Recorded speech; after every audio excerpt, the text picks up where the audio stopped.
What's up guys, I'm Amanda, the Botanical Brunette, and welcome to my channel. So guys, happy holidays! We are days away from Christmas. It's insane how fast this even month has flown by. I am busier than I have ever been. Like, it is nuts. It's crazy. Like, my Etsy shop is keeping me really busy. Trying to keep up with like Botanical Brunette stuff is just kind of keeping me busy. And then like just day-to-day life, buying presents, you know, scheduling like visits for, you know, the holidays and stuff like that is just bananas. I apologize, last week I did skip a week. I forgot to actually announce it on YouTube. I did announce it on Instagram, but I didn't announce it on YouTube. I was just in the weeds that week, or at least that weekend was the weekend, like the last weekend that I could like guarantee like Christmas delivery in my Etsy shop. So I had over like 30 orders that I had to fulfill, and it's just me packing orders and stuff. So I got really super busy, and then on top of that I was trying to like, you know, literally just like live life. It's just been wild. It's been crazy, but all good things, all good, happy, great things. So just wanted to kind of throw that out there and just let you guys know that I didn't leave. I'm still here. I just needed a one week break, which kind of reminds me, like, I feel like everybody should take a break after the holidays. The holidays are nuts. Like, no matter what you celebrate, or if you don't celebrate anything, I don't know why, but like December is always the craziest month.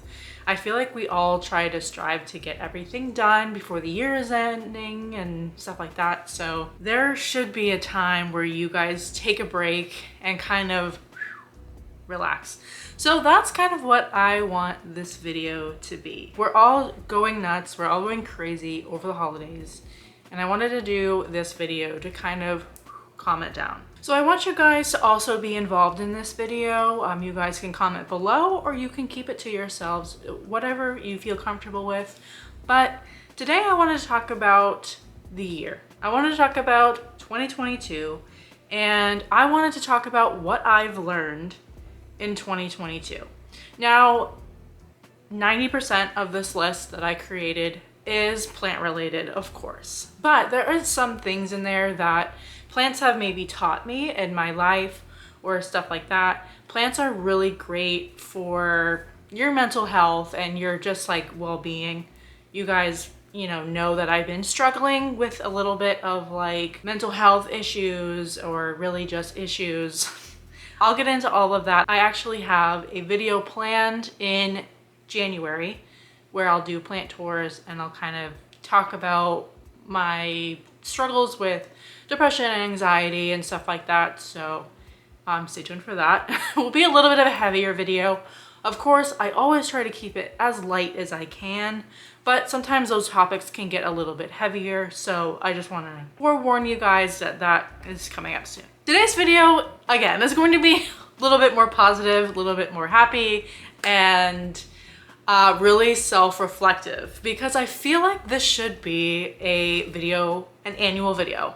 I feel like every December we should do these videos, and you know, everybody should be doing this. We all just need to sometimes self-reflect. Like, we just need to, like, you know, I feel like we always tend to look at the year, and 90% of the time people are like, this year was crap, I hated it, this is the worst year, blah blah blah. You always look at the negative, but if you really stop and think about it, there is a lot of positives that happen in a year. This is what I did. I've already created a list, so I want you guys to stop for a second. I want you guys to just close your eyes, and I want you to think about what you have learned in 2022. I want you guys to actually really deep dive. It doesn't have to be plant related, but I want you guys to deep dive into what you've learned this year, because I'm sure you guys have a huge list. If it's easier to do plant related stuff, do plant related stuff, 100%. Like I said, my list is going to be 90% plant related. But If you feel comfortable, comment below and let me know what's the first 5 things that have popped up in your mind when you thought, okay, what are the things that I've learned this year? Let's talk about my list and the things that I did. So like I told you guys to do, close your eyes and think about the things. I had a lot of stuff that kind of popped up in my mind. So I'm gonna go over list by list and just kind of reflect on this year. I mean, honestly. Let's talk about some of the things that I have learned in 2022. The first thing that I thought of when I thought of this list was a trick that I learned to completely 360 my skin abscesses is bottom watering. Learning how to bottom water. Now, I used to think bottom watering was a sham. I was like, this is not even a thing. Like that doesn't work. Like, you're supposed to water from the top. You think in nature, like when it rains, gravity brings it down. So it's gonna get watered through anyway. I got advice, I can't remember who, it could have been something really quick in passing, but I was like, let me try it.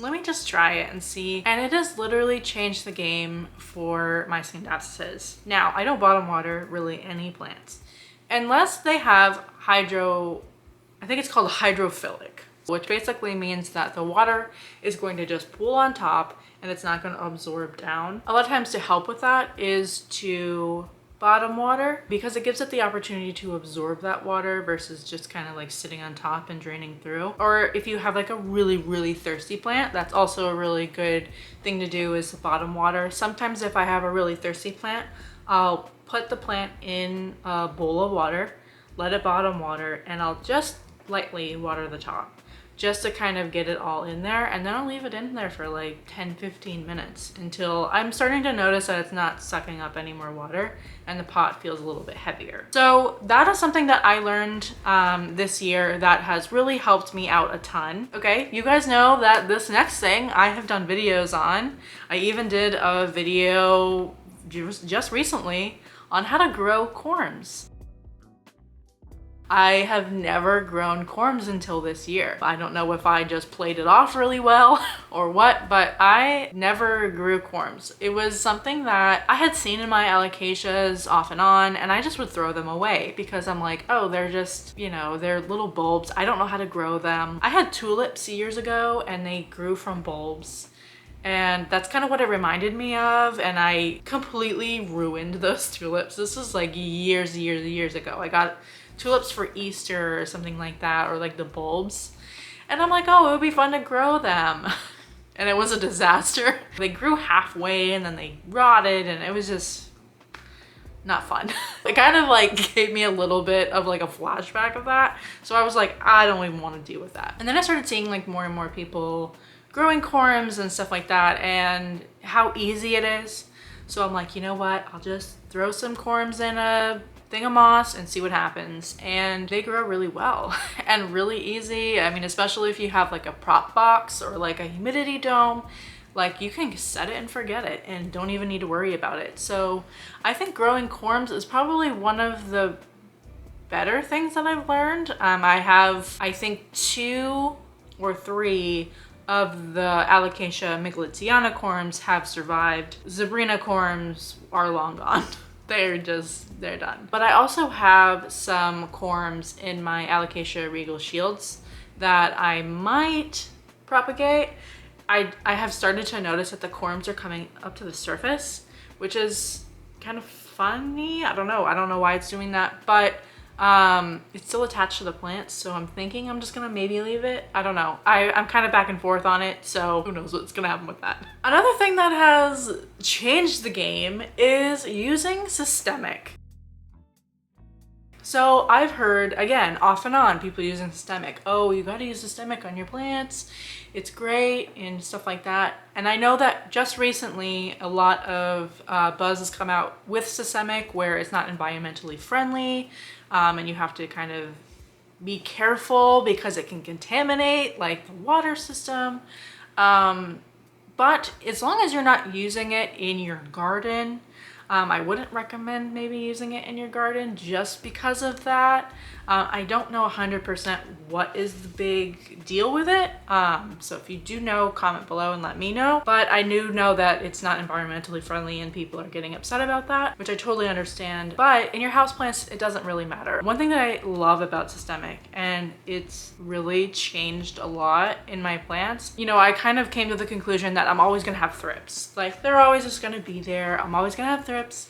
And I feel like the systemic has really lowered the amount of thrips that I've had. I've been secretly rehabbing this parlor palm, small little parlor palm that I got from my dad the beginning of the year. Went down to New Hampshire. My dad got me this parlor palm and it was infested. When I say infested, infested. You know, my dad's like, oh, it looks like Florida, you know, we should get this palm tree. And I'm like, oh, sure, like I don't have one. I had a couple plants and I'm just like, throw it in the pile. So I got that plant and I realized after I bought it that it was infested with spider mites. And ever since I started using the systemic, they have died. Like they're not even on there. It's growing back so well. I am a firm believer that systemic has really helped my plant collection be pest free and stuff like that. I mean, it's such an easy thing. You just put the stuff on the top of the soil and go. Like, again, another set it and forget it, which I'm kind of a lazy gardener. Like, I don't like to constantly hover over my plants. I used to be that way, but because I have like 9,000 plants, I can't be doing that with one plant. So I recently did a video on this thing that I have started to try to learn this year, and that is letting go of plants that I am not loving anymore. Before, I used to just keep them and I'd throw them on the bottom shelf of my plant shelf. I don't know if you've seen in my plant tours, the bottom shelf is usually the island of misfit toys, really. I mean, it's just, I put all of those plants down there and they are just, you know, it's like fend for yourself kind of thing. Or funny enough, I'll put them outside and again, fend for yourself. It's funny that I say that because I know that plants grow naturally in the wild. Duh. It's funny because like the plants get acclimated into your house, into your environment, and then you throw them outside. They're not used to that Florida sun, that Florida humidity, heat, all that stuff. And sometimes they thrive, sometimes they don't. So I know I just did a video basically like all the plants that I'm not loving at the moment and what to do when you have them. And one of my suggestions was to gift plants. So I have actually 6 plants that I'm gifting this year. Just get rid of them. They're just plants that I can't deal with anymore, and they're just kind of taking up space. I've also been getting a bit overwhelmed with my plant collection. I know you guys know that because if you watch my plant hauls, you know that I've said this a few times. Just like, you know, last year, 2021, I was buying plants like crazy. And in 2022, I tried to be like, all right, we're gonna do just wish list plants. I need to like learn to just give away those plants, put them outside, like just get rid of them. I have a weird guilt thing when I get rid of my plants. I was actually funny, last week I was watering my plants. I bought new pots for these plants, I put them aside and I'm like, all right, these are gonna be the plants that I get rid of. And I just started staring at them and I felt guilty. But I'm like, you know what? I'm gonna give these people, I'm gonna make like on Canva, cute like care guides for each plant. And that's gonna be like a little Christmas gift for my mother and my mother-in-law. They're gonna get some plants. So if you're watching this, you're gonna get some plants, so be prepared. But yeah, like I can't deal with them anymore. And all the plants that I'm gifting are easy to care for plants. I'm not going to give them an alocasia or a calathea because I know that I'm setting them up for failure and they're gonna be like, what the heck, Amanda? I just had to get rid of them. And it was actually funny because I had them all on the table and I'm asking my husband, I'm like, oh, do you think like your mom will like this? Do you think my mom will like this? And I'm just standing there and I'm like looking at them and I'm like, well, I don't know. Like, I don't know if I want to get rid of this one. I'm like, why do I feel this way? He's like, because you're abandoned. You know, like I'm already feeling sad about that. Don't tell me I'm abandoning my plants. This is the first time I'm actually gifting my plants away and not like a plant that I bought. So I think this will be a good jump off point to where I can continue doing that with other plants that I may not be loving anymore. This year was for me the year of trips. I took so many vacations. I went to New Hampshire, Vegas twice. I went to California. We did several trips to New Hampshire. Like we did trips to Tampa and just like we did so many trips. I feel like I have low-key mastered how to care for my plants while I'm away. Other than a few yellow leaves here and there, I have had no issues with my plants while I'm away. I almost never, except for one time, don't have anybody coming over to the house to water the plants. I have people coming over obviously to watch my cat, but not to water my plants. You know, when I get back and you know, sometimes they're a little droopy, they might be a little thirsty, but they bounce right back once you water them. That's also the benefit of having a plant or having plants in your collection that are not finicky and not, you know, picky. I feel like I have got down, I hate to say routine, but I feel like I have kind of set a little bit of a routine for when I leave, what to do for my plants, and kind of set them up for success while I'm away. I did a video last year on my experience with Leca. I hated it. It was such a mess. I'm here to tell you that I have a new found appreciation for semi-hydroponics, especially pon. Plants that I have in pon are doing amazing. They're doing so well, and learning how to do all of that was definitely something that I had to just do it. I hear people talking about how successful their plants are in pon. It is really the only thing that's kept my Alocasia zebrina alive. My Alocasia micholitziana corms are actually in pon right now and they're doing amazing. It's just great for Alocasias and probably Caletheas too. I just haven't transitioned any of those, but I hear that any like really finicky, like water-loving plants do well in pon. I'm glad that I learned how to kind of manage with pon and like have a newfound appreciation for semi-hydroponics because it has really, I'm saying this a lot in this video, but it's changed the game, especially in my alocasia care. I have kind of contemplated on switching all of my alocasias over to pon. I'm not 100% sure if I want to do that fully yet because my big micholitziana and my regal shields are still doing pretty well. Another thing in care-wise that I've learned is how to air layer. So the video that I did with my air layering, it was pretty successful. So I thought, oh, let me do my gloriosum. And that wasn't as successful. Really, the air layering was successful, but my aftercare was not. I know what I did wrong now, so, and luckily my gloriosum has recovered. Air layering is a really cool way to propagate. I eventually want to get those. They have these things on Amazon. They're basically these like dome, like balls, and you clamp it together on the stem. Versus using all that saran wrap, I try to like be as eco-friendly as I can.